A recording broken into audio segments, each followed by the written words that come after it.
Good evening, fellow Titans, and welcome back to another COT related video.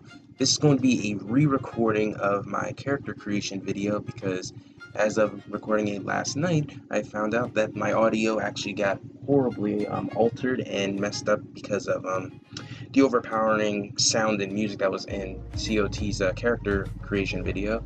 So now I'm having to re-record.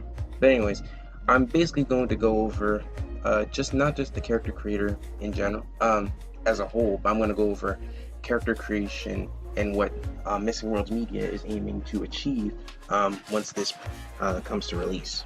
So the first thing being as Missing Worlds Media is actually aiming for having a system similar to Champions Online in the way of not having a unique naming system.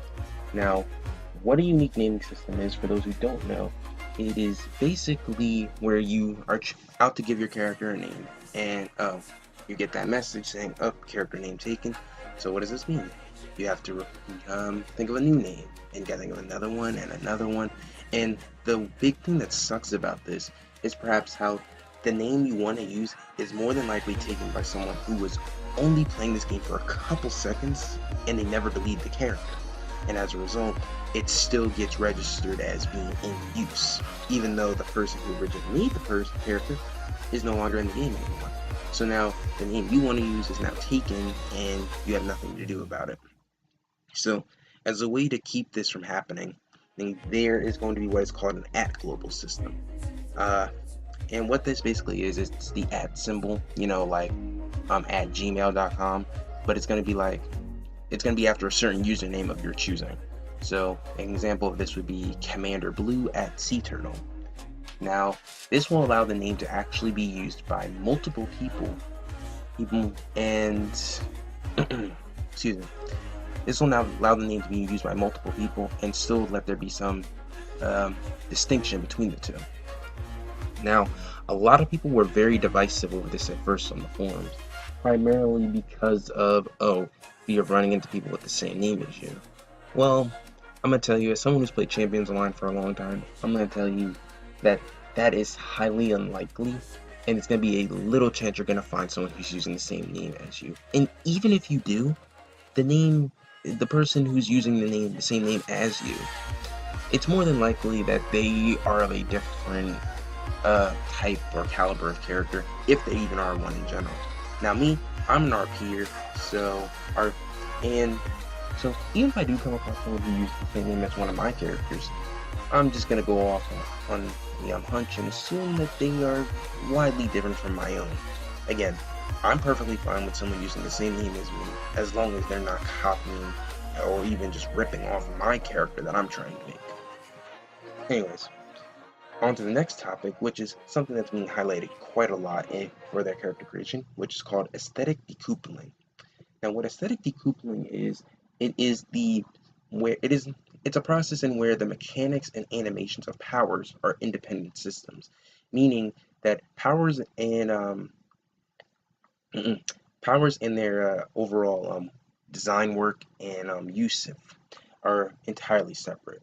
Now, how I can go about explaining this is, for example, a martial arts power set. Let's say you have a martial arts power set that allows you to use dual blades, aka using two swords at the same time. Now, usually in most video games, this gets coded as the sword is the actual power. In City of Titans, this is not going to be the case.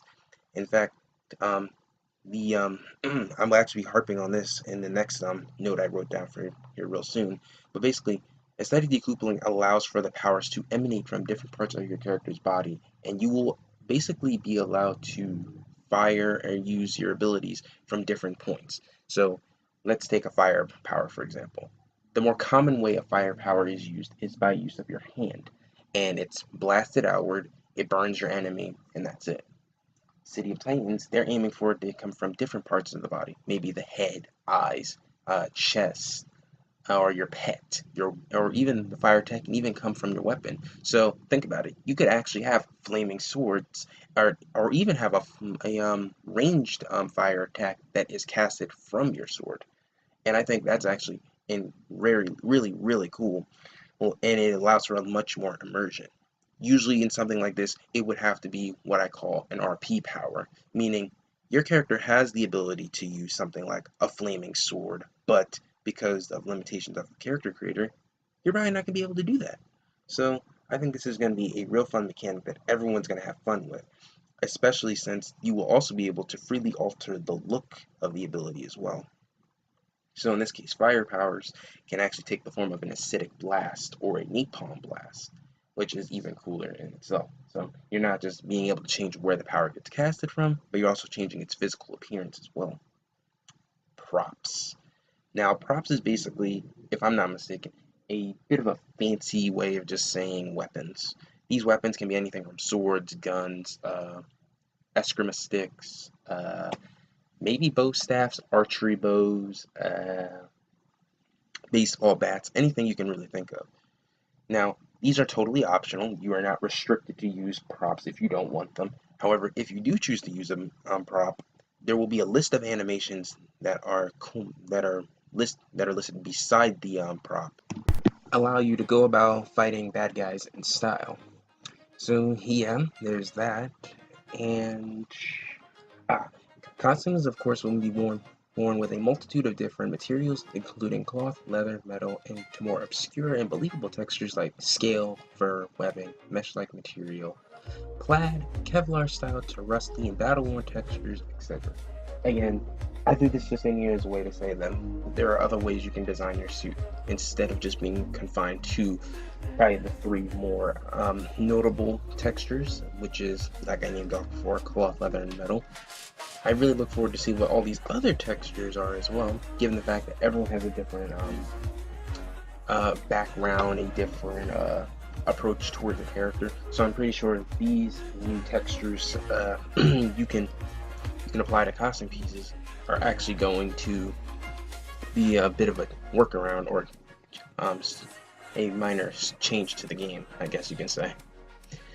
The other thing I can also add in here about textures is how, and I'm also bring this up later, that there will be a system in place which is similar to, which is basically badges and achievements. And what you can get from badges are costume pieces, new style textures, new props and weapons, powers, and so on. I'll go a bit more into detail about that later, but this is just a minor mentioning of this. Emblems can be worn in more areas besides the chest and back. There will be an ability to slide emblems to different locations on the character model's body. So, yep, there's that. You will have the option of putting the emblem in a different place, whether it be your stomach, your face, the side of your head, or anything like that. I think that's going to be a fun feature to play around with as well. I mean, at least there are concept art drawings depicting the ability or the goal to have emblems be movable, so you can actually just place them on different parts of the character's body. There will also be asymmetrical eye decals, so you don't have to walk around using just generic eyes or anything like that. You can actually have smiley faces, reticles, soulless solid black, or the alien type eyes. These square goat-like eyes from an example of this would probably be from the game Captain, where the goat-like pupils are apparent throughout the entire game's gameplay, and the iconic solid white eyes of a masked hero, which is an example of this would be Batman, who is oftentimes depicted as having his eyes just being a solid white color, which in context of the comic book is actually like lenses built into the mask. It will be possible to share costume pieces, files, and even settings with other players. And I think this function is going to be one of my favorites because more times than not, I've always been asked about things like, oh, can you send me your costume file? And sometimes depending on who's asking, they don't oftentimes want the costume itself, they just want my character model. And I think that's really cool that you can actually send over costume files with a preset, with the slider settings preset. As you can see in the video I have on loop here, which is of the Chargen video from last month, there are going to be a multitude of different sliders, so I guarantee that most people are going to be in there for quite a long time making their character. They're designing it with how they see fit. Almost every NPC costuming costume piece will be available to players. Again, almost, but I think that's also pretty fun as well. No restrictions. Whatever you see on the characters in City of Titans, they will also be available to players. Now, I'm pretty sure there'll probably be some that you have to actually earn through gameplay, like unlocking them through the badges and achievement system I mentioned earlier. That'll probably be something. Gameplay is probably something I'll harp on in a later video. But until then, this is just a minor, brief mentioning of it. So yes, there's actually going to be costumes that you would think are unique to the NPCs. No, you actually get them as well. I mean, like, just as long as you're probably not making straight up rips and copies of the NPC heroes themselves. Hair will actually have physics to them. Now, this is probably something that a lot of people are very, very debated, are like hold dearly, which is hair. Hair is something that is sometimes like, I think hair is probably one of the hardest things to nail in a video game, specifically because of the physics alone. Sometimes you get video games where the hair is static in place. Other times you get video games where the hair actually does have some physics behind it. However, sometimes like maybe ponytails may clip through the character's shoulder at times, or it just starts glitching and lagging entirely. But City Titans not only will have their hair have physics to them, but there will be the added bonus of adjusting the ability to adjust the length of the hair. So you can have a character with a ponytail that reaches like down their back, which is pretty fun and pretty cool.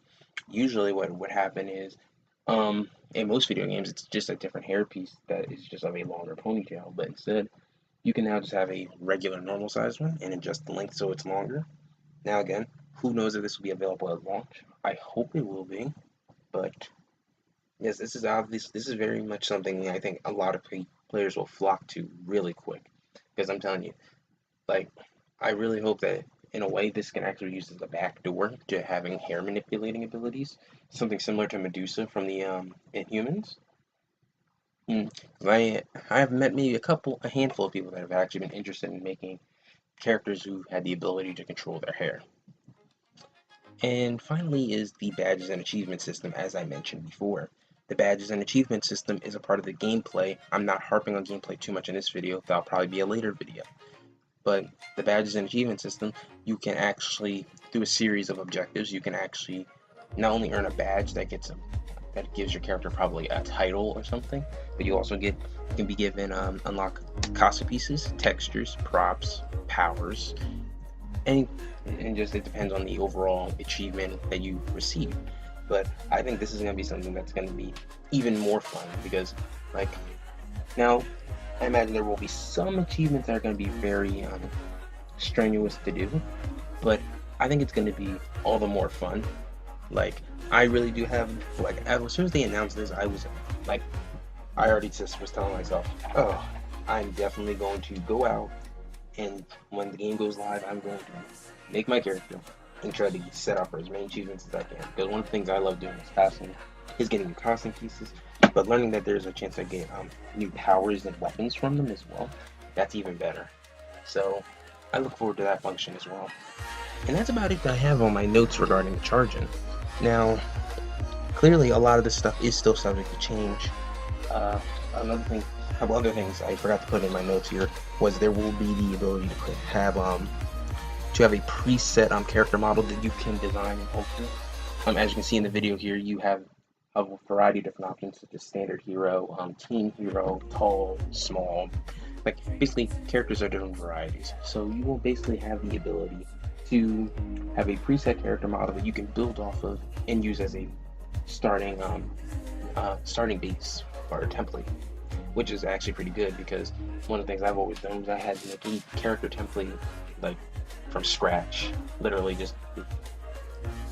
from scratch, from like the default character model, and then have to scale everything to the way I want it, and I save that character template and then just build off of that. But now that there is a way to make character creating a little bit easier in the sense of having a preset character model, that's also pretty cool as well. But other than that, I think that's about it.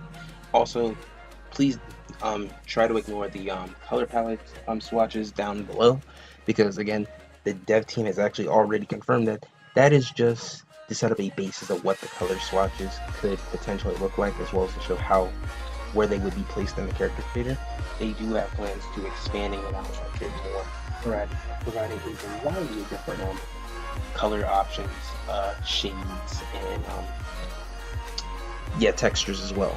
So yeah, I think that's about it regarding this. I wish you all a very good day, or have a nice weekend even, because I'm recording this on a Saturday, and it may even get uploaded on the same day. So I wish you all a great week, and I'll be logging off for now. And remember, fellow Titans, to answer the call.